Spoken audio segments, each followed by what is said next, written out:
Cerita dibuka dengan adanya seorang pria kantoran yang terlihat sedang menjalani hari-harinya seperti biasa. Di siang harinya ia bekerja dan di malam harinya ia ngegame buat ngilangin stresnya. Tapi di pagi harinya ketika ia mau berangkat kerja lagi, tiba-tiba dia terkena serangan jantung dan seketika meninggal dunia. Lalu ketika dia membuka kembali matanya, dia ngelihat ada cewek cantik dan anjing terbang. Dan saat ia ngelihat di pantulan kaca, wujudnya ini ternyata kembali menjadi bayi lagi. Sepertinya dia telah berinkarnasi ke dunia lain sebagai Ars Loven. Tempat tinggalnya sekarang ini bernama Kekaisaran Summerford. Nah, sejak lahir si Ars ini sudah bisa membaca dan juga menulis. Keluarganya juga seorang bangsawan yang terpandang. Papanya si Ars ini memerintah wilayah kecil yang bernama Lamberg. Jadi bisa dibilang si Ars ini adalah anak orang kaya banget lah, rumahnya bagus dan penuh dengan pelayan juga. Pokoknya dia tuh bersyukur banget lah bisa berinkarnasi menjadi Ars ini. Terus di dunia ini juga ada kekuatan sihirnya juga. Tapi si Ars ini punya kekuatan yang unik banget. Dan sepertinya gak ada orang lain lagi yang punya kekuatan sama seperti dirinya. Jadi kekuatan sihir yang dimiliki sama Ars itu adalah sihir penilaian. Dia bisa menilai potensi dan kemampuan tersembunyi dari seseorang. Contohnya ketika Ars ngelihat para prajuritnya lagi latihan, ada satu orang yang lemah banget memakai senjata tombak. Ars ngelihat kalau sebenarnya dia tuh bakatnya sebagai pemanah dan pakai senjata busur. Di sini Ars pun langsung ngomong ke orang itu buat nyobain memakai busur. Awalnya orang itu terus menolak. Dia mikir kalau seorang laki-laki sejati itu nggak akan nyerang musuhnya dari kejauhan. Tapi Ars di sini mohon banget biar itu orang mau mencobain busur sekali aja. Jadi ya udahlah, karena tuan mudanya yang meminta, akhirnya itu orang pun menurut. Beneran dong, pas dicobain memakai panah, prajurit tersebut bisa langsung ngenain target dengan tepat. Padahal dia baru pertama kali memakai busur seumur hidupnya. Semua orang di sini juga dibikin kaget melihat hal tersebut. Pas disuruh ngulang, orang tersebut juga gak pernah meleset. Jadi ya udahlah, akhirnya dia pun langsung mutusin buat menjadi pemanah aja. Terus orang-orang di sini pun nanya kepada Ars, dia kok bisa tahu bakat tersembunyinya prajurit tersebut. Tapi Ars di sini gak mau ngesepil kemampuannya itu. Takutnya ya orang-orang ini malah pada gak percaya kepadanya. Jadi Ars cuma menjawab kalau itu hanya instingnya dia doang.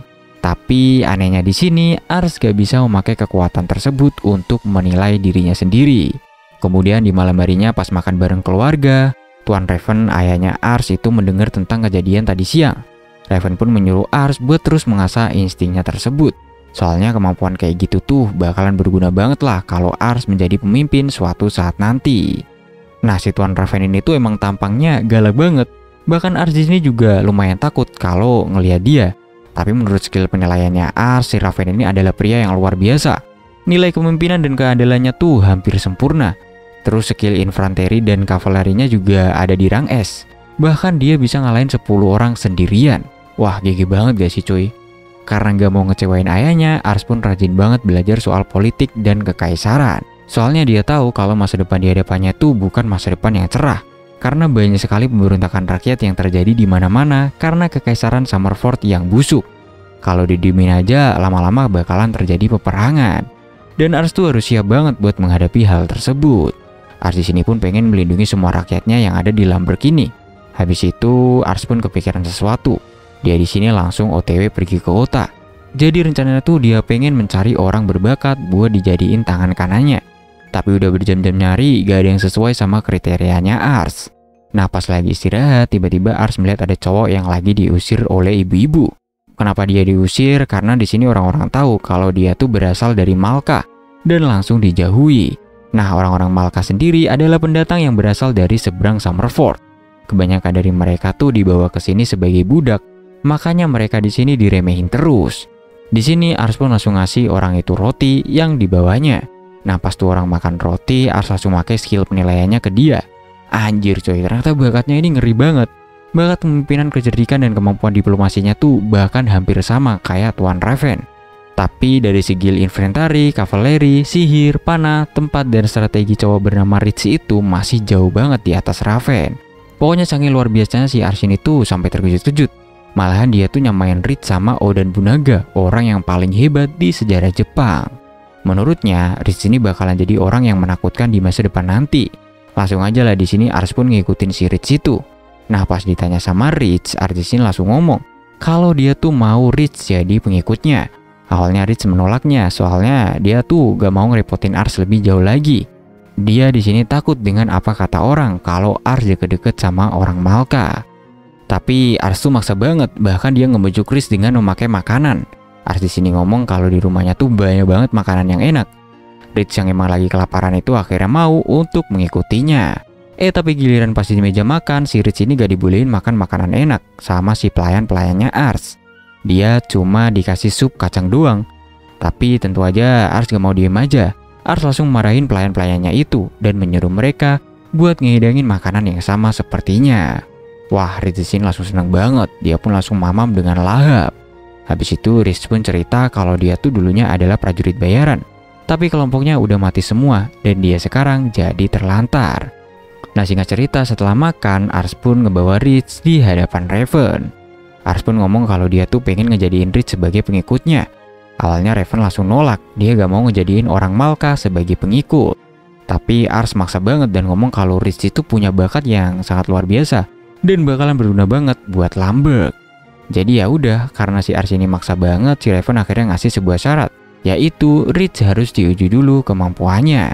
Si Raven di sini pengen berduel dengan Rich dan kalau Rich menang, dia boleh menjadi pengikutnya Ars. Di sini Ars langsung keberatan dong, kalau lawannya si Raven mah ngeri banget. Mana Rich kan baru berusia 14 tahun, nilai keadilannya juga masih di bawah Raven karena belum berkembang banyak. Tapi Raven ngomong kalau dia tuh bakal ngasih keringanan. Rich cuma perlu mendaratkan satu serangan aja ke Raven buat dianggap menang. Ya udahlah, karena syaratnya cuman gitu aja, jadi si Rich ada kemungkinan buat memenangkan pertandingan. Nah, pas OTW ke tempat latihan, Rich nanya ke Ars kenapa dia tuh bersikeras banget buat ngejadiin Rich sebagai pengikutnya. Padahal dia kan cuman orang Malka yang kotor dan bau.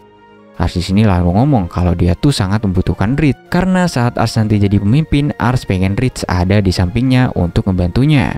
Ngedengar kata-katanya si Ars, Rich ini langsung terharu. Dia langsung berjanji bakalan berjuang biar jadi pengikutnya Ars. Singkat cerita, akhirnya pertarungan Rich melawan Raven pun dimulai. Rich harus bisa mendaratkan satu serangan ke Raven sebelum waktunya habis. Nah, akhirnya Rich melihat sendiri kekuatan Raven.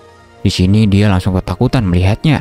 Karena hanya pakai pedang kayu aja, kalau berhasil kena telak, tubuhnya Rich ini bisa-bisa kebelah menjadi dua. Di sini Rich pun cuma bisa bertahan doang. Tapi prajurit-prajurit yang melihatnya tuh malah kagum kepadanya. Dia gak nyangka ada orang yang bisa bertahan dari serangan-serangannya Tuan Raven, di mana dia adalah orang yang disebut sebagai pendekar pedang terkuat di negara ini.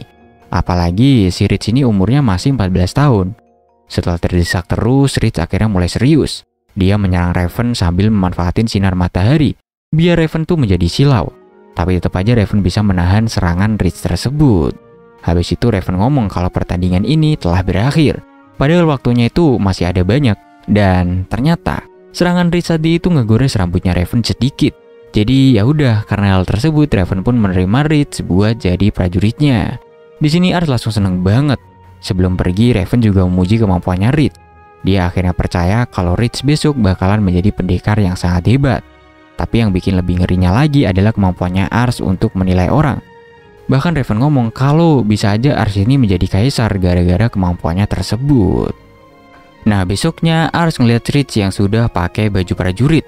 Rich langsung berjanji bakalan menghabiskan seluruh hidupnya untuk melindungi dan balas budi sama Ars. Ars pun tersenyum senang. Akhirnya perjalanannya untuk ngebangun wilayah terkuat di Summerford dimulai. Beberapa waktu setelah itu, Rich sudah kelihatan nyaman tinggal di sana. Rich juga mulai sering ikut belajar bareng Ars sambil ngomongin masalah politik negara. Pokoknya sekarang tuh kekaisaran Summerford lagi dalam situasi genting banget. Di sini Rich terus berjanji kalau ia bakalan terus nemenin dan membuat Ars jadi lebih kuat lagi. Nah, untuk itu mereka harus merekrut orang lagi. Pas mau ke ibu kota buat nyari orang, mereka ketemu sama Tuan Raven yang lagi latihan. Raven tahu kalau mereka tuh mau pergi buat ngerekrut orang. Nah, Raven pesen kalau bisa tuh mereka nyari orang yang tipe penyihir. Soalnya sihir tuh penting banget kalau di peperangan. Setelah itu mereka pun berangkat ke ibu kota. Sesampainya di sana, Ars tuh heran banget. Soalnya orang-orang di ibu kota tuh beda banget sama Lambek. Mereka kelihatan kaya-kaya dan makmur. Jadi ya udahlah, langsung saja Ars memakai mata penilaiannya. Tapi ternyata emang gak gampang nyari orang yang punya bakat sihir yang gede. Nah, habis itu pas Ars mau beli makanan, tiba-tiba dompetnya dicuri sama orang berkerudung. Wah, Ars di sini langsung gerak cepet untuk mengejar orang tersebut. Dan ternyata jambret tadi adalah seorang cewek yang sangat cantik. Pas dikejar ke gang, cewek tadi tuh lagi dihadang sama 3 orang bandit. Kayaknya bandit-bandit itu juga ngejar si cewek ini. Bahkan mereka langsung mukul si cewek tersebut. Di sini Ars langsung maju buat memperingatkan mereka semua. Tapi bandit tersebut malah nyolot dan mau nyerang Ars.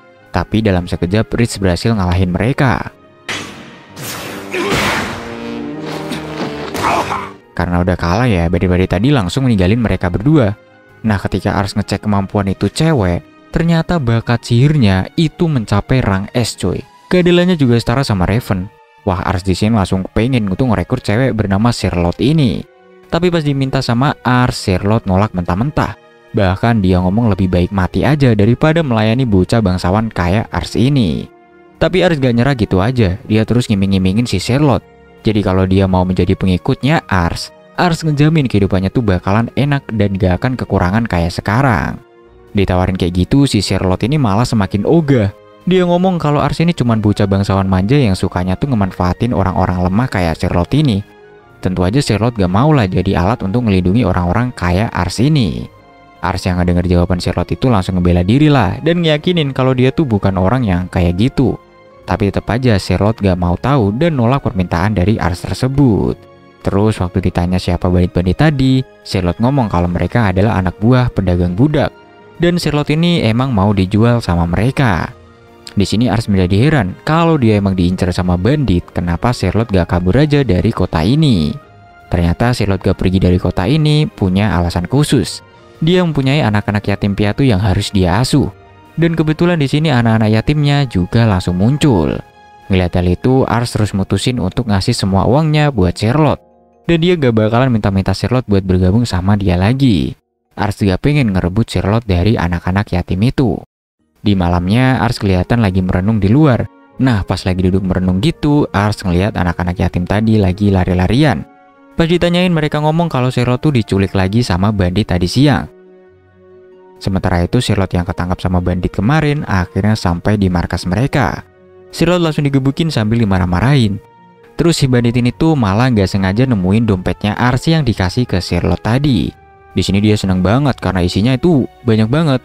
Mereka udah kepikiran kalau duit itu mau dipakai untuk seneng-seneng aja. Charlotte yang nggak kalau dompetnya diambil langsung rebut balik dompetnya dan nyoba untuk kabur. Tentunya Charlotte yang badannya kecil dan lemah itu gak bisa kabur segampang itu dari genggaman para bandit. Di sini tiba-tiba Ritz datang seperti pahlawan yang mau nyelamatin Charlotte demi Tuan Ars. Dengan skill fake-nya yang jago banget, jelas penculik-penculik ini gak ada apa-apanya lah. Setelah itu Ars pun langsung nyamperin Charlotte.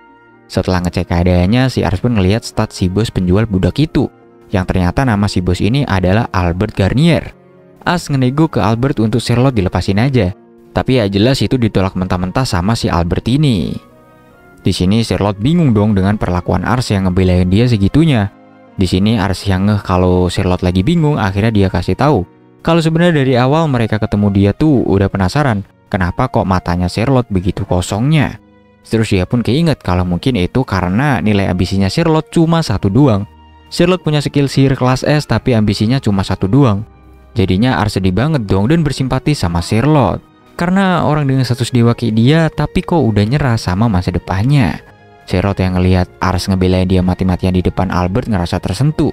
Si bos yang ngelihat Charlotte lagi nangis jadi kesel dong. Dia nganggep udah ngasih Ars kesempatan tapi malah omong kosong doang. Di sini Ritz yang dari tadi udah sabar akhirnya hilang kesabaran dan ikutan marah juga.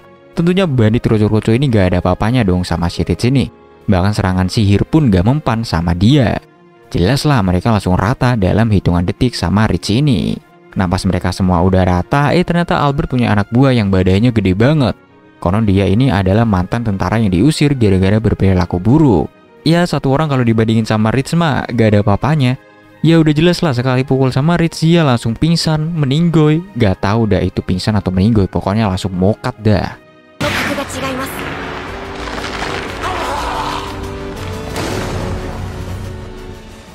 Lalu dengan sedikit ancaman, Albert akhirnya mau ngelepasin Charlotte ke Ars. Lalu karena udah pagi dan urusan perbanditan sudah kelar, Charlotte yang masih ngangong diajakin pulang sama Ars. Tapi Charlotte bilang kalau dia tuh pengen ke suatu tempat dulu sebelum ke rumah keluarga Loven. Tapi ternyata tempatnya tuh bener-bener jauh banget, kayak mendaki gunung dan melewati lembah gitu cuy. Sampai mukanya Ars ini ngos-ngosan gitu. Tapi pas sudah sampai ternyata mereka tuh diajakin ke tempat rahasianya Charlotte. Ars bingung lah sama tujuan Charlotte ngajak dia ke sini itu apa. Charlotte nanya ke Ars kira-kira dia bisa nggak bikin kota yang nyaman untuk orang sepertinya. Dan kenapa dia sebegininya ngebelain Charlotte. Ars ngejawab kalau dia ini tuh sebenarnya suka sama anak-anak. Dan dia keinget sama kehidupannya yang lama. Terus habis ngomong panjang lebar Ars baru sadar kalau dia tuh ngomongnya udah mirip bapak-bapak. Walaupun gitu, Charlotte seneng dan mutusin untuk ikut Ars menjadi pengikutnya. Dia sangat percaya sama rencana masa depan Ars. Rich pun nyuruh Charlotte untuk ujian terlebih dahulu. Dia pengen tahu si Charlotte ini beneran berbakat atau tidak. Di sini Rich pun ngasih alat penguji sihir gitu ke Charlotte. Charlotte sebenarnya tuh bingung karena ini adalah pertama kalinya dia pakai beginian. Bahkan dia aja gak tahu cara pakai sihir itu kayak gimana. Akhirnya di sini Rich ngajarin Charlotte cara memakainya. Charlotte yang masih agak bingung tetap harus ngejalanin apa katanya Rich. Di sini Charlotte terus mengucapkan mantranya dan duar bebek. Ars di sini menjadi shock, Rich menjadi shock, satu kota pun ikutan shock karena ternyata Charlotte ini tuh emang kuat banget coy. Bahkan alat sihirnya aja sampai hancur. Tapi akhirnya Charlotte di sini seneng karena dia tuh ternyata beneran bisa memakai sihir. Dia jadi bisa ngelindungin masa depan yang dia impikan. Lalu sebelum pulang ke kediamannya Loven, Charlotte berpamitan dulu ke anak-anak yatim yang ia asuh. Tapi sesampainya di rumah, Charlotte ini malah ditolak sama papanya Ars. Karena menurut Raven, wanita itu nggak boleh untuk ikut berperang. Gak aman lah katanya. Ars yang udah bisa nebak apa kata bapaknya langsung nyuruh Charlotte untuk nunjukin kemampuannya kayak pas di kota tadi. Nah pas Raven udah ngeliat Charlotte, langsung dah Charlotte resmi untuk jadi pengikutnya Ars.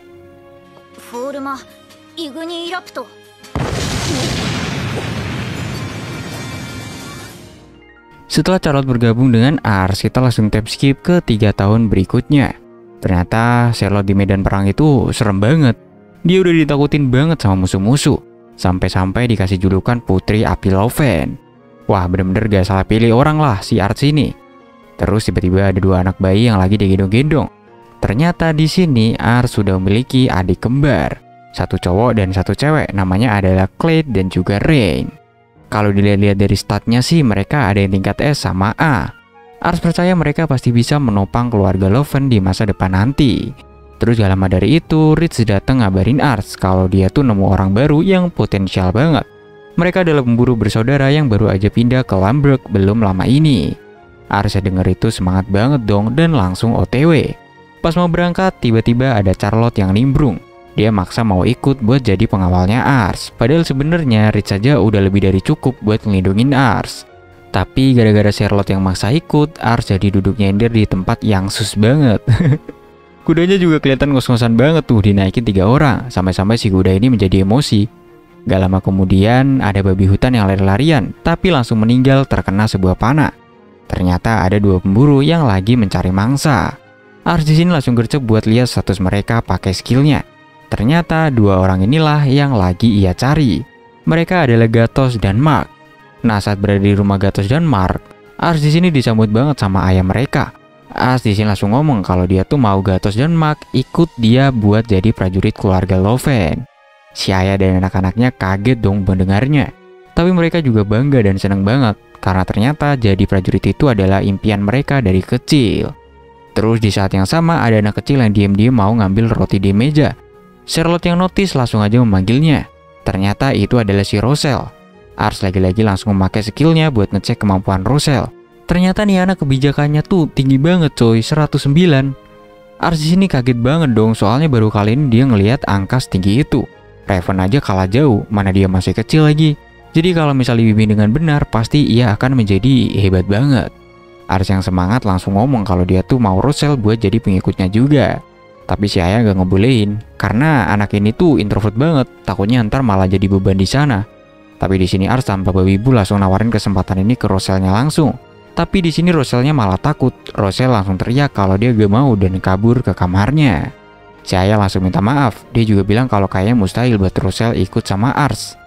Roselle tuh anaknya lemah dan penakut, bener-bener beda banget sama abang-abangnya. Ars terus ngejelasin kalau bakatnya Roselle tuh jadi ahli strategi. Jadi dia gak bakalan perang di garis terdepan. Jadilah si Ars ini nyoba untuk deketin Roselle lagi. Pas dia buka pintu kamarnya, ternyata Roselle tuh lagi baca buku. Ars di sini menyadari kalau Roselle tuh kayaknya suka buku. Dia langsung ajak Rochelle untuk pergi ke perpus keluarga Loven. Habis disogok dengan buku, akhirnya Rochelle mau buat main ke sana. Sesamanya di kediaman Loven, Rochelle pun langsung diajak main ke perpus. Dia takjub banget sama isinya. Dan karena Ars di sini ada jadwal les, jadi dia izin buat pergi terlebih dahulu. Pas sudah sore, ternyata Ars ini malah ketiduran. Dia langsung panik tuh, takutnya Rochelle udah balik. Tapi pas disamperin, taunya Rochelle molor juga. Rochelle molor karena kecapean baca buku banyak banget. Rich juga laporan kalau Rochelle tuh belajarnya cepet banget. Ars di sini langsung lihat statusnya si Rochelle lagi. Dan buset, ternyata langsung nambah banyak banget coy. Padahal baru beberapa jam doang dia baca-baca. Setelah mereka pulang, Ars minta pendapat gimana caranya biar mereka bertiga bisa join jadi pengikutnya Ars. Rich pun di sini ngasih saran kalau Ars harus ngasih tahu ayahnya kalau Rochelle juga bisa berburu tanpa panah, tapi dengan memakai keahlian strateginya. Keesokan harinya, Ars langsung nyamperin mereka. Dia minta ke Rochelle buat nyoba bikin jebakan Su. Pas sudah bikin, ayahnya kaget banget dong, karena ternyata di dalamnya tuh ada Su yang banyak banget. Saking banyaknya bisa untuk buat makan sekampung deh kayaknya. Gatos di sini ngomong ke ayahnya kalau jebakan ini yang bikin adalah Rochelle. Dan ia juga ngebuktiin kalau Rochelle tuh juga bisa untuk ikut berburu. Abang-abangnya pun mencoba untuk mendukung Rochelle di depan ayahnya. Tapi ayahnya dari tadi tuh no comment doang. Sekalinya ngomong, dia langsung menyuruh Gatos dan Mark untuk membawa pergi Rochelle bareng mereka. Dan Rochelle juga dibilangin untuk segera pergi dari rumah. Dia juga ngomong ke Ars untuk titip Rochelle. Dan setelah itu ayahnya pun langsung pergi gitu aja. Di tengah malam, Rochelle yang gak bisa tidur sedang liatin bulan sambil buka buku ibunya. Dia overthinking kalau ayahnya tuh benci dia gara-gara ibunya mulai sakit pas habis ngelahirin dia. Ternyata diam-diam abang-abang sama ayahnya tuh naik ke atap. Gatos nanya atas perilaku ayahnya ke Rochelle. Tapi ternyata jawaban ayahnya tuh di luar nalar banget coy. Dia nganggep kalau dirinya tuh pantas untuk dibenci sama Rochelle. Baginya seorang ayah yang gak sadar sama bakat anaknya tuh adalah pecundang. Dia berharap mulai sekarang Rochelle bisa hidup di tempat yang bakatnya bakalan berguna. Di keesokan harinya, Ars menjemput mereka. Melihat itu ayahnya juga diem aja dan langsung motongin kayu di belakang. Di sini Rochelle berteriak kalau dirinya tidak akan membenci ayahnya. Rochelle juga bertekad kalau dia bakalan belajar banyak dan jadi orang yang berguna buat keluarga dan desa ini. Rochelle juga berharap kalau mereka pasti bisa untuk tinggal bersama lagi. Ayahnya mendengar itu pun langsung pecah tangisannya. Gatos dan Mark benar-benar berterima kasih banget sama Ars. Dan akhirnya Rochelle pun jadi bisa ikut bareng mereka. Setelah itu waktu time skip lagi ke 1 tahun kemudian. Di sini kesehatan Raven tuh mulai memburuk. Ars kekeh pengen menggantiin ayahnya untuk berangkat perang. Tapi ya tentu aja itu dilarang. Suatu hari hujan badai lagi turun dan ada kereta kuda yang dikawal banyak orang. Pas Ars lagi khawatir mikirin perang, ayahnya ini malah ngomong tentang pertunangannya Ars. Lah, Ars di sini kaget dong. Sejak kapan dia punya tunangan? Mana si Ars ini tiba-tiba dipanggil sama para pelayannya. Dia dikabarin kalau tunangannya tuh udah datang di sini. Tentu aja di sini Ars menjadi panik banget dong. Soalnya dia aja belum pernah punya pacar di kehidupan sebelumnya. Tapi di sini ia masih bocil malah udah dapet tunangan. Terus pas kenalan sama tunangannya, walah ternyata terpesona dong dia. Karena imut banget. Mana pas dilihat statusnya sama Ars nilainya tuh tinggi-tinggi semua. Apalagi ambisinya. Tapi ambisinya yang gede gini yang bikin Ars jadi overthinking. Takut posisi keluarga Loven bakalan diambil alih sama dia. Tunangan Ars tadi namanya Licia. Di sini Licia yang malu-malu kucing itu malah jadi tambah imut banget. Nah, Ars di sini langsung naksir berat. Habis itu Licia disambut sama seisi rumah Ars. Pas perjamuan makan, Licia juga muji masakan daging sunya yang enak banget. Asli dah, si Licia ini tuh anaknya pinter ngomong, cerdas, etikanya juga top banget. Ditambah, dia juga memiliki paras yang cantik banget. Pokoknya paket lengkap dah. Ya, gimana si Ars ini gak tergila-gila coba? Lalu saat mereka sedang jalan-jalan, banyak sekali rakyat yang say hi ke mereka. Ars juga ngenalin Licia sebagai tunangannya. Rakyatnya di sini happy banget tuh ngedengar kabar gembira tersebut. Lalu tiba-tiba ada 2 orang yang lagi adu bacot. Mereka berdebat soal transaksi jual beli gitu. Ars yang lagi jaga image dari Licia langsung mutusin kalau dia harus ngelerai mereka. Takutnya nanti Ars ini dicap gak bisa nyelesain masalah ginian doang. Malah ternyata di sini Licia nawarin Ars untuk dirinya aja nyelesain masalah ini. Dan kalau berhasil dia minta untuk dikabulin satu permintaannya. Di sini Licia langsung menyapa 2 orang yang sedang gelut tadi. Licia juga udah mendengarkan tentang masalah mereka. Di sini dia langsung nawarin biar keluarganya aja yang membeli batu sihir suaranya orang tersebut. Wah, di sini semuanya pada kaget dong, karena ternyata batu sihir suara di daerahnya Alicia tuh langka banget. Jadi dia mau beli dengan harga yang tinggi. Sedangkan di daerahnya tuh ada banyak batu sihir api, dan dia mau ngasih harga murah. Rakyat pun langsung kesenengan dong, karena rakyat kecil kayak mereka tuh berasa diperhatiin banget sama si Ars. Setelah ketawa karir, Ars juga minta ke rakyatnya kalau mau jual beli itu pastiin ada kontrak tertulisnya. Ars pun berterima kasih sama Alicia karena udah dibantuin. Sepulang dari rumah, mereka makan malam sambil nonton pertunjukan sihirnya Charlotte. Nah, karena udah terlalu malam, jadinya Alicia bakalan menginap di kediamannya Loven. Setelah Ars nyiapin teh buat mereka, Alicia nanya pendapat Ars tentang dirinya. Nah, yang dilihat dari Ars itu hanya ada keraguan dan juga kecurigaan. Dan dia gak ngerti kenapa Ars begitu curiganya sama dia. Ars untuk pertama kalinya akhirnya cerita kalau dia tuh punya skill yang bisa ngukur kemampuan, bakat, dan ambisi orang lain. Ars ngeliat kalau bakat politik sama ambisinya Alicia tuh tinggi banget. Makanya Ars curiga kalau semua tindakannya Lisa itu udah direncanakan. Ars tadinya ngira kalau Alicia tuh gak bakalan percaya sama omongannya Ars itu. Tapi ternyata Ars salah guys, Alicia percaya sama omongannya Ars. Dan Alicia juga mewajarkan sama sikap Ars yang curiga sama dia. Di sini Alicia terus membenarkan kalau dia tuh emang punya ambisi yang besar. Tapi ambisi yang dipunya sama Alicia tuh ya ambisi seorang wanita saja. Yang mana ia hanya ingin untuk diakui sama pria yang hebat. Mendengar itu Ars mukanya langsung merah banget dong. Si Ars ini bener-bener terpesona banget lah sama keemotannya Alicia. Tapi di sini Ars jadi ngeh kalau cara agar putri pemimpin wilayah bisa survive, ya emang harus deket sama pria yang lebih berkuasa. Alicia pun ngejelasin kalau dia tuh percaya kalau Ars tuh bakalan jadi pemimpin yang hebat banget. Alicia yang sekarang juga sama kayak rakyat Lambert, sama-sama jatuh cinta sama Ars. Singkat cerita, setelah Alicia pulang, ternyata Ars sama Alicia tuh sering tukar-tukaran surat. Karena hal itu, akhirnya Ars di sini mutusin kalau dia bakalan hidup bersama dengan Alicia selamanya. Setelah itu, time skip lagi ke 2 tahun setelahnya. Di sini kesehatan Raven tuh makin memburuk. Ars di sini pun udah disuruh buat mempersiapkan diri. Lalu scene berganti ke istana Arkantes. Terlihat ada seseorang yang nggak dikenali lari-larian sambil membawa pisau. Si gubernur yang gak sempat lari pun jadi ketusuk dan meninggoy seketika. Dan si pembunuh juga mutusin untuk bundir. Setelah itu, kabar gubernur Misan yang terbunuh udah nyebar kemana-mana.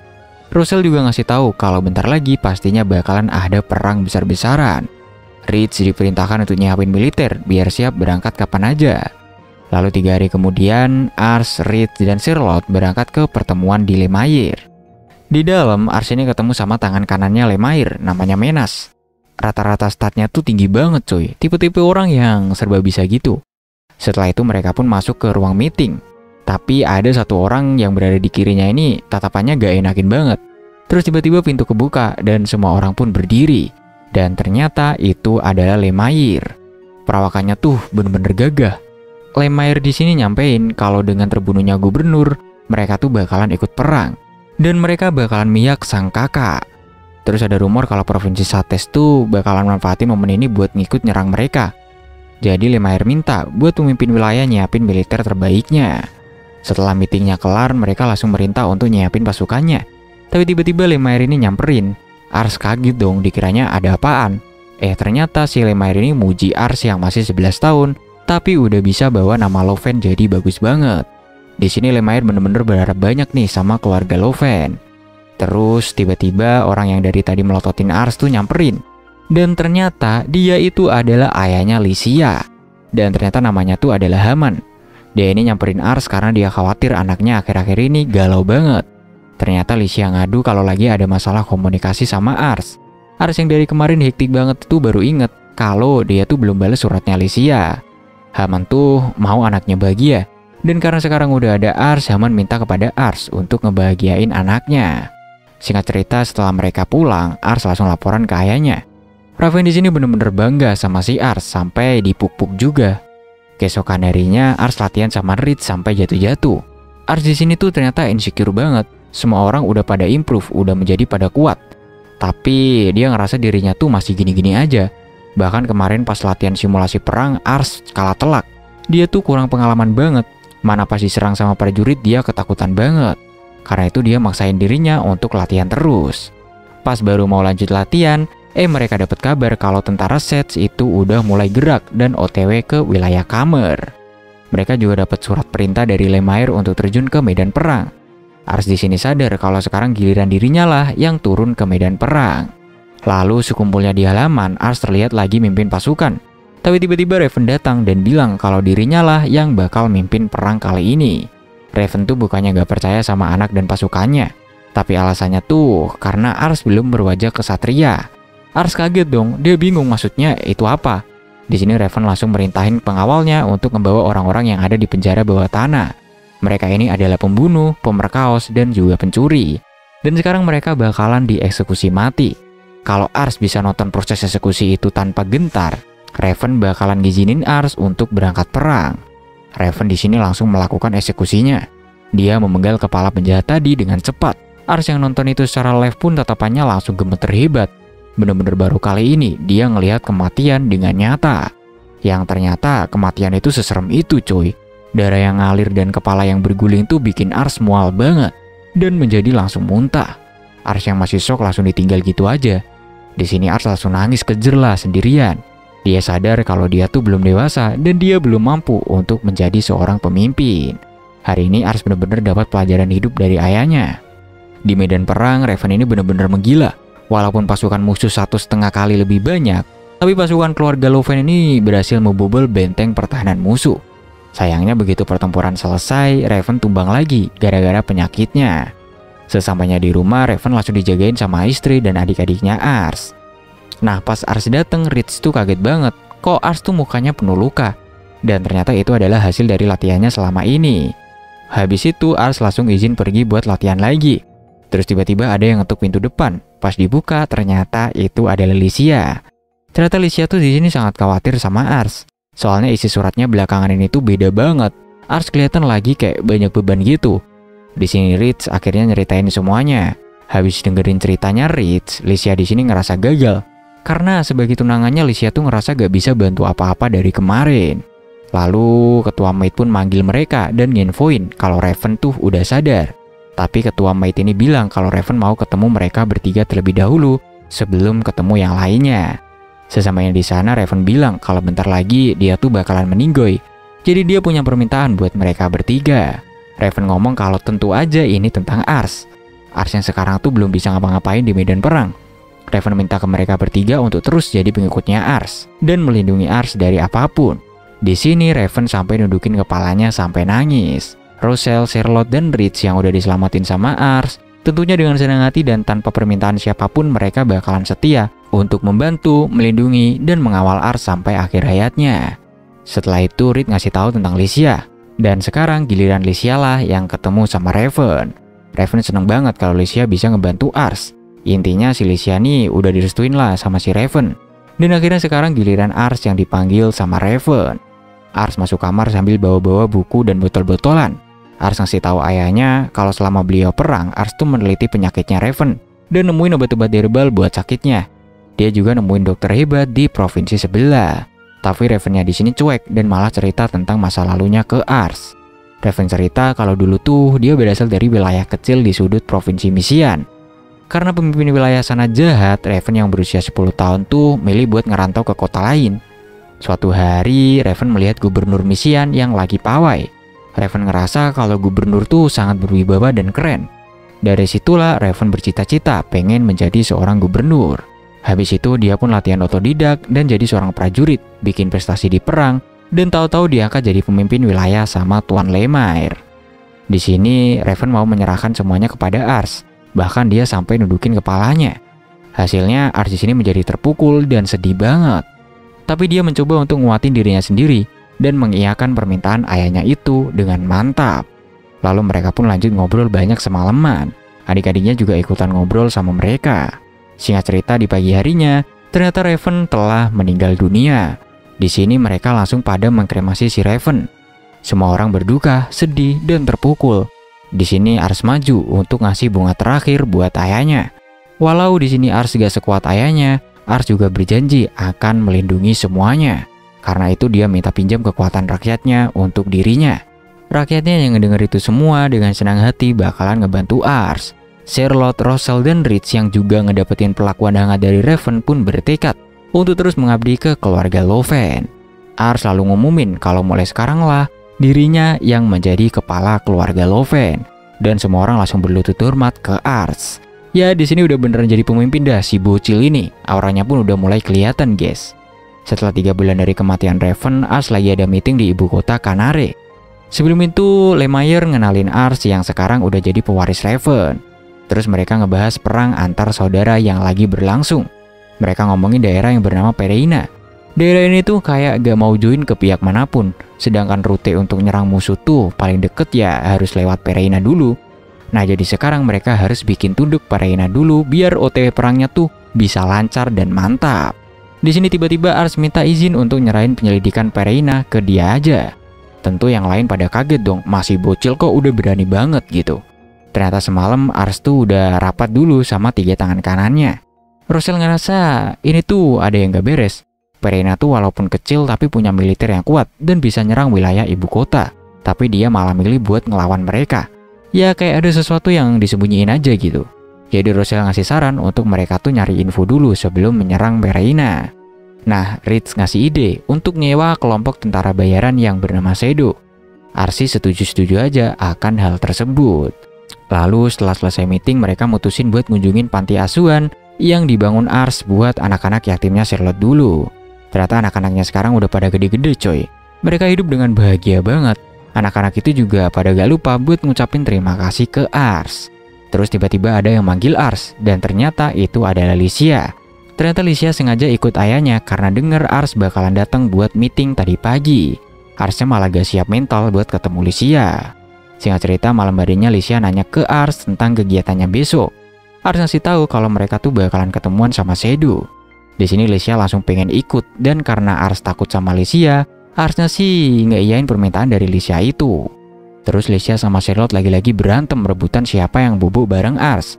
Akhirnya biar gak pada gelut, mereka pun bobo berempat. Soalnya Rosal juga dipaksa sama Charlotte buat nyempil di sana. Di pagi harinya habis ngopi-ngopi bentar, mereka pun langsung pergi ke tempat pertemuannya sama Shadow. Tapi Riz di sini ngasih tahu kalau Shadow ini belum tentu nerima permintaan job dari mereka. Soalnya semenjak ganti pemimpin, Shadow sekarang tuh cuma jalanin misi yang mereka suka aja. Ya agak susah sih kayaknya. Lalu sesamanya di sana, mereka langsung disambut sama maid-maid yang manis.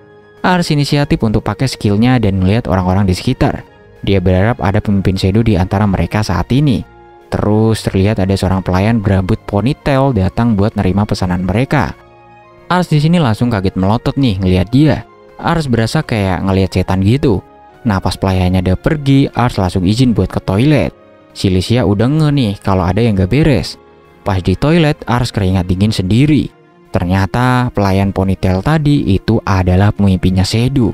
Dan ternyata dia tuh bukan perempuan, tapi dia laki-laki bejir. Nilai kecerdasannya tuh 90, kecakapannya tuh 92. Terus tiba-tiba Ars di sini diserang sama tuh pemimpin Shadow dan diculik ke ruangan. Dia nanya gimana cara Ars tahu kalau dirinya lah pemimpin Shadow. Ars yang masih shock hanya terdiam aja. Terus tiba-tiba ada pisau melayang dan itu adalah si Rich. Rich di sini langsung ngelepasin Ars dari genggamannya si pemimpin Shadow. Dengan muka marah, Rich menginterogasi dia. Si pemimpin Shadow lebih kaget lagi dan ngira kalau Ars tuh manggil Rich memakai sihir. Padahal ya Ars di sini gak tahu apa-apa coy. Mana tiba-tiba Licia ikutan datang lagi. Jadinya Licia langsung nego-negoan sama tuh Shadow. Intinya Licia nekan si Shadow kalau gak mau dibunuh sama Rich, dia harus mau nerima job dari Ars. Jir lah, ternyata si Licia ini serem juga coy. Si Shadow di sini terus ketawa lebar dong. Dia gak nyangka putri orang kaya kayak Licia itu bisa seserem ini ya ternyata. Jadi ya udah si Shadow pun mau menerima job dari Ars. Tapi sebelum itu dia mau tahu gimana caranya Ars bisa tahu kalau dirinya tuh pemimpin Shadow. Ars di sini menjawab kalau dia tuh punya skill penilaian. Si bos Shadow tentu aja gak percayalah dan minta bukti. Ya udah sama Ars langsung disebutin lah nama asli dari si bos Shadow ini. Dengan hal itu langsung percaya dah. Akhirnya mereka ke ruang belakang buat ngobrol tentang misi. Dan Ars di sini pun langsung ngejelasin tentang kota Pereina itu.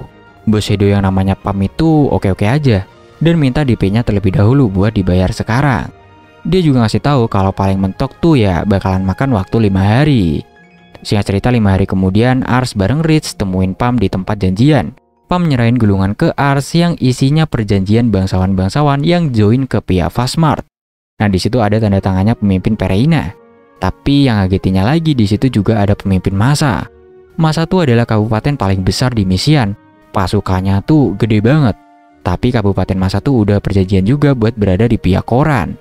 Kalau dia tanda tangan di sini berarti pemimpin massa telah berkhianat. Setelah itu mereka mutusin buat langsung laporan ke Lemire. Wah langsung pada kaget tuh. Tapi Menas tiba-tiba notice kalau ada yang salah dari surat ini. Kalau diperhatiin lagi dan dibandingin sama yang mereka punya, stempel pemimpin massa tuh kayak kelihatan palsu. Lihat aja bentuk capnya juga beda jauh. Berarti bisa jadi ini cuman akal-akalan Fastmark aja buat nipu Pereina. Biar Pereina tuh mikir kalau massa udah gabung sama Fastmark. Ars di sini bingung lah kenapa mereka tuh repot-repot buat nipu. Padahal nanti juga bakalan ketahuan aslinya.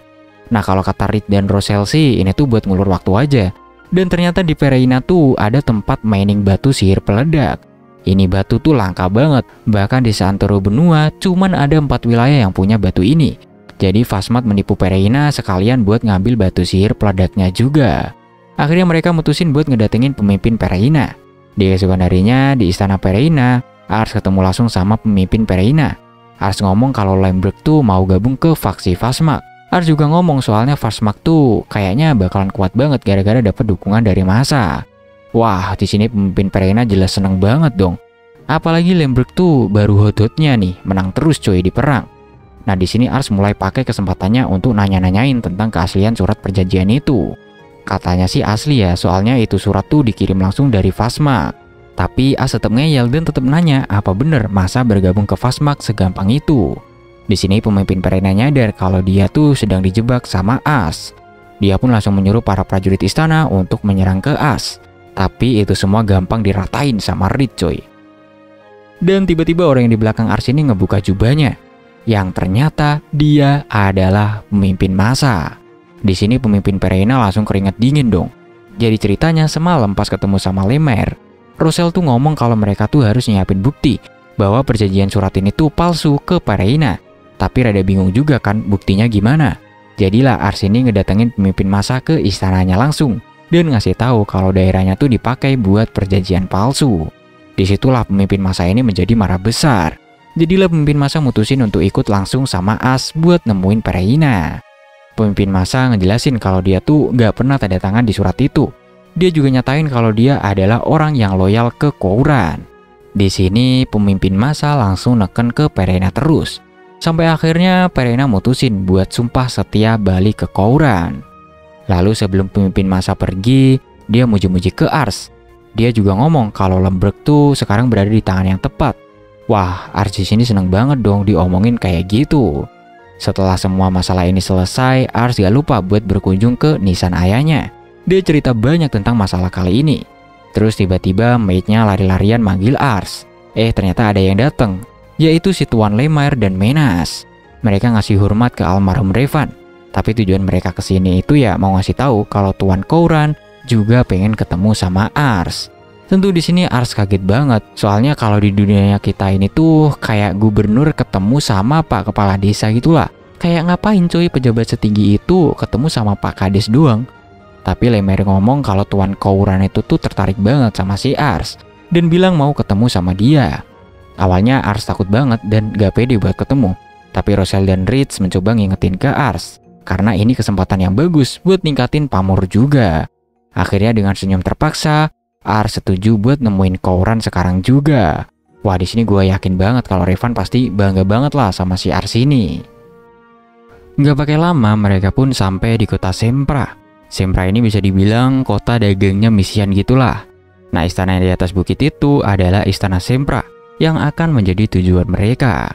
Sesamanya di sana ternyata udah banyak bangsawan-bangsawan yang sedang berkumpul. Ars langsung dapat pandangan sinis dari mereka. Kayak mereka tuh seolah-olah bicara kalau bocil ini ngapain di sini gitu. Ars pun jadi makin grogi. Pas Tuan Khauran muncul, mereka langsung hormat ke dia. Begitu dibolehkan untuk angkat kepala, Ars langsung liatin dia. Auranya nggak main-main coy. Mana statnya juga hampir sempurna. Khauran di sini langsung pidato. Intinya dia bakalan ngelawan adiknya sendiri yaitu si Fastmark yang pengen ngerebut takhta dari dia. Soalnya Kekaisaran Summerford kayaknya juga gak akan ambil tindakan apapun tentang masalah ini. Jadi Kouran berencana bikin negara baru. Setelah menangin perang ini, Kouran mau nyatuin provinsi Misian jadi kerajaan Misian sendiri. Setelah sorak-sorai gembira dari pendukungnya, Kouran terus lanjut mau ngenalin orang yang dapat prestasi luar biasa belakangan ini. Dan itu adalah Ars. Kouran nyuruh Ars buat maju berdiri di sampingnya. Kouran ngebangga-banggain Ars yang udah berjasa lebih dari siapapun di ruangan ini. Dan dia minta tepuk tangan untuk Ars. Selesai seremonian, Ars langsung ke balkon gara-gara pusing ketemu orang terus. Dan tiba-tiba Kouran ini ngedatangin dia. Ternyata Kouran mau ngobrol empat mata sama si Ars. Kouran ngomong kalau pengikutnya Ars tuh hebat-hebat. Dan dia mengakui kalau Ars punya mata yang sangat hebat. Kouran langsung nanyain pendapat Ars tentang bawahan-bawahan kebanggaannya Kouran. Ars ini minta maaf dan bilang kalau bawahan Kouran itu nggak ada yang meyakinkan. Kirain Kouran bakalan marah, tapi ternyata dia tuh malah ketawa doang. Kouran sebenarnya tahu mereka tuh orang-orang baik yang rajin, tapi ya kemampuannya emang gak ada yang spesial semua. Kouran juga tahu kalau sama orang-orang ini pasti bakalan susah buat menangin perang. Kouran ngomong kalau dia tuh bakal ngandelin Ars ke depannya. Dan kalau mereka menang perang kali ini, Ars mau diangkat jadi wali kota Kanare ngegantiin Lemaire. Sedangkan Lemaire sendiri mau dikasih wilayah yang gedean lagi. Terus sebelum Kouran pergi, dia minta satu bantuan lagi ke Ars. Kouran minta Ars buat cariin orang unggulan buat dia. Pas udah balik ke rumah, Ars kasih tahu ke semuanya kalau dia disuruh nyariin orang kompeten buat Kouran. Ritz langsung nyaranin Ars buat minta bantuan ke Pam aja. Jadilah mereka langsung OTW buat ketemu si Pam. Pam sih oke-oke aja. Gak lama setelah Ars pergi, tiba-tiba ada onesan mabuk yang masuk ke barnya Pam. Dia minta dikasih kerjaan. Mana tuh cewek tahu lagi kalau Pam itu adalah cowok. Ternyata teman kerjanya Pam ini kenal sama nih cewek yang namanya Mire. Nah gak tahu kenapa si Pam itu tuh tertarik sama Mire. Ya udah akhirnya dia dikasih kerjaan lah sama si Pam. Malamnya habis kerja Pam ngorek-ngorek info tentang Mire. Dan Pam kaget banget, ternyata si Mire ini tuh dulu kerja sama mantan gubernur Misian. Yang gak lain dan gak bukan, itu adalah ayahnya Tuan Kouran sendiri yang udah meninggoy. Dia langsung nawarin kerjaan yang lebih baik daripada di bar ini. Besoknya Ars kaget banget karena dapat surat dari Pam. Katanya dia tuh udah nemu orang berbakatnya. Pas dia udah datang dan lihat, loh kok malah di sini ada onesan Tobrut yang masuk. Mana bau alkohol lagi, ya udahlah gak pakai bacot, Ars langsung ngecek statnya si cewek ini. Setelah dilihat, buset, sangar banget coy. Kata si Ars ini tuh udah kayak monster bejir. Tapi tiba-tiba Ritz sama Russell ngomong kalau mereka gak setuju kalau Mire direkrut. Soalnya track recordnya nih orang tuh gak bagus banget. Ditambah dia punya adik laki-laki yang jadi tangan kanannya Vesmark. Ngeri kan? Jadi ngeri banget kan, siapa tahu dia ini mata-mata. Mire udah membela dirinya dan bilang kalau dia udah gak ada kontakan lagi sama adiknya itu. Setelah perdebatan panjang, keputusan Ars akhirnya adalah tetap untuk menerima Mire. Ars mau percaya sama stats yang dia lihat. Lalu suatu hari tiba-tiba Ritz teriak kenceng banget manggil Ars. Dia udah bener-bener gak tahan lagi. Ritz dapat laporan kalau Mire itu bikin ulah mulu. Kalau bangun siang, gak mau kerja, dan pas latihan juga isinya cuma nonton sambil minum-minum doang. Mana Russell yang harusnya belajar juga malah disuruh ikut latihan lari-lari. Tiba-tiba ada bunyi dentuman keras banget. Pas dilihat ternyata dua cewek maut ini lagi berantem. Dan ternyata gak cuma Ritz saja, para prajurit yang lain juga gak seneng sama si Mire ini. Akhirnya mereka ngadain aksi untuk memecat Mire. Sebagai pemimpin yang baik, Ars ya maunya mereka tetap kompak terus. Jadilah sebagai jalan keluar, Ars ngadain latihan perang. Nah kalau tim Mire kalah, Ars bakalan pecat dia. Pas Ars mau ngejelasin aturan main, tiba-tiba ada Licia juga dong di situ. Gak tau gimana ceritanya, tapi Licia ini ada di timnya Ritz. Apalagi pas lihat Ars dipeluk sama Mire. Aduh, perang dunia bakalan dimulai dah. Oke, di latihan tanding kali ini mereka harus ngalahin pemimpin kelompoknya. Dan kalau ada yang kena gebuk di kepala atau dada dengan pedang kayu tumpul ini, maka bisa langsung out. Di sini penggunaan sihir api itu dilarang, tapi diganti sama sihir cahaya dan suara. Dan pas pembagian kelompok, semua prajurit pengennya gabung ke timnya Ritz dong. Mereka pada gak suka sama si Mire. Akhirnya prajurit-prajurit newbie yang disuruh gabung ke timnya Mire. Tapi Mirenya sih tetap nyantui aja. Singkat cerita, pertandingan akhirnya dimulai. Di timnya Ars semua ini pada murung. Ya kecuali si Mire. Masalahnya yang kuat-kuat itu ada di pihak musuh. Sedangkan mereka cuman anak-anak baru yang belum ada pengalaman sama sekali. Mire tahu nih kalau secara militer mereka pasti kalah. Tapi kalau pakai strateginya Mire, tentu hasilnya mungkin akan beda. Lagian tugas ahli strategi itu ya ngebawa kemenangan, bukan disukain orang. Sinyal asap dari tengah-tengah hutan nandain timnya Ars sudah mulai bergerak. Ritz langsung ngebagi pasukannya menjadi 2 kelompok. Jadi tim Ritz di depan dan tim Russell si pemimpin di belakang.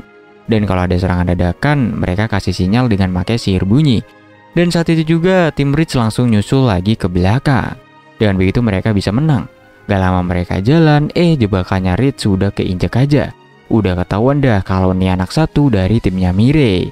Tapi yang ngegetinnya, nih anak tuh malah minta gabung ke timnya Ritz dan ngasih tahu strateginya Mire. Intinya kata anak itu si Mire itu pengen ngejebak Ritz. Tentu Ritz ini gak gampang dibegoin lah. Dia lebih percaya ke Ars yang gak mungkin pakai strategi kotor kayak begitu. Akhirnya anak tersebut pun ngaku kalau ia disuruh bohong sama Mire dan ngasih tahu strateginya Mire yang sebenarnya. Tapi tetap aja Ritz gak kegocek. Pas digeledah ternyata ketahuan dia membawa 2 tongkat sihir. Jadi kalau yang satu disita sama Ritz, tuh anak tuh tetap bisa ngasih sinyal ke Mire. Jadi kalau 2 tongkatnya udah diambil, nih anak gak bakalan bisa ngirim sinyal lagi. Yang berarti Mire gak bakalan tahu kalau ini anak udah ketangkep apa belum. Jadi di sini Ritz bisa nyerang mereka dari belakang. Terus tiba-tiba Ritz ngeliat banyak banget pasukan kuning di depan mereka. Langsung Ritz menyerangnya. Tapi isinya kosong, bejir cuma armornya doang. Dan di situ cuma ada Mire sama Ars. Ini semua ternyata udah direncanain sama si Mire. Dan anak tadi beneran acting selama ini. Jadi di sini mereka pun langsung kejar-kejaran lah. Ars digendong sama Mire dan Ritz sama pasukannya mengejar mereka. Soalnya mereka cuma butuh sekali gebuk ke kepalanya Ars, pasukan Ritz sudah dianggap menang. Ritz di sini bener-bener larinya kenceng banget coy. Jarak mereka udah makin deket aja. Tapi Mire ternyata masang banyak banget jebakan. Tapi itu semua gak ngaruh buat Ritz. Dia tetap lari dengan kencengnya. Bahkan pas dia kejeblos ke lubang pun dia langsung bangkit lagi dan lari. Ars di sini aja sampai takut ngelihat Ritz. Di tempatnya Russell mereka udah mulai sadar kalau jarak mereka ke Ritz tuh udah kejauhan. Tiba-tiba ada suara dari semak-semak. Dan itu adalah pasukannya Ars yang ternyata seluruh pasukannya Ars itu ada di sini semua. Dan karena pasukan Ritz sudah kepecah 2 jumlah, pasukan Mire ini 2 kali lebih banyak dari punyanya Russell. Dan pecahlah perang di antara mereka. Pasukan Russell di sini mulai ke pojok karena kalah jumlah. Langsung dia ditarik sama Charlotte buat kabur. Tapi jelas gak bakalan segampang itulah. Anak buahnya Ars tetap ngejar mereka. Charlotte di sini pun ngeledakin bola sihir buat ngehambatin pengejar. Tapi justru karena serangan itu, Mire jadi tahu lokasinya Russell itu di mana. Langsung dah Mire OTW ke arahnya Russell. Sedangkan Russellnya sendiri lagi panik soalnya Charlotte malah pingsan karena terkena efek bola sihirnya dia sendiri. Tapi Russell sadar kalau dia tuh gak bisa berdiam diri lama-lama. Dia pun lanjut lari. Yang sebenarnya ini adalah inti dari strateginya Mire. Sebenarnya dia tuh pengen misahin Russell dari pasukannya. Dan dengan ini Russell bakalan gampang untuk ditangkap. Ritz yang udah sadar kalau rencananya Mire ini gimana, ia makin lari kenceng banget. Mereka berlarian secara terus-terusan sampai akhirnya ngelihat Russell di depan. Dan karena terhimpit, mau gak mau mereka bakalan tabrakan. Dan siapa yang duluan nyerang kepala pemimpinnya, ialah yang bakalan menang. Ritz juga udah siap-siap buat mukul kepalanya Ars. Sampai akhirnya, duar, keluarlah suara ledakan yang kenceng banget dari bola sihirnya Ars. Licia dan semua pasukannya pun datang ke TKP untuk melihat siapa pemenangnya. Ternyata posisi pedang Mire itu lebih dulu ngenain kepalanya Russell. Dengan begini, pertandingannya pun selesai. Jadi sepulangnya mereka, Ars secara resmi ngumumin kalau pemenang latih tanding kali ini adalah timnya Mire. Anak-anak baru langsung pada kesenangan tuh, sedangkan yang senior-senior pada kusut. Ritz di sini terus nyamperin Mire, dia mengakui kemampuan Mire dan minta maaf. Russell juga ikutan, sekarang dia ngerti kenapa Mire kemarin nyuruh dia buat latihan lari. Mire terus ngomong kalau mereka tuh udah keren banget, terutama si Ars. Menurut Mire, Ars tuh yang paling luar biasa karena bisa memimpin orang-orang hebat ini. Sampai dia tuh heran tujuannya Ars tuh apaan.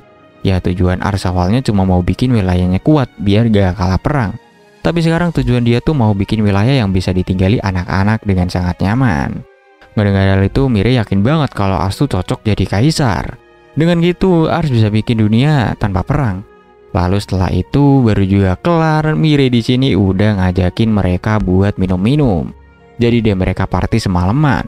Orang-orang udah pada lupa tuh sama perpecahan mereka sebelumnya. Tapi Rosel masih aja kelihatan sedih. Kenapa dia baru sadar kalau ahli strategi juga butuh sebuah stamina. Mirei mah senang-senang aja dengan hal tersebut. Tapi dia malah nyuruh Charlotte buat nembakin Rosel dari belakang, biar dia bisa lari kenceng. Tiba-tiba Rhys dengan muka serius samperin Ars. Di sini Rhys bener-bener minta maaf sedalam-dalamnya karena udah ngecewain Ars. Dia takut Ars gak percaya lagi sama dia.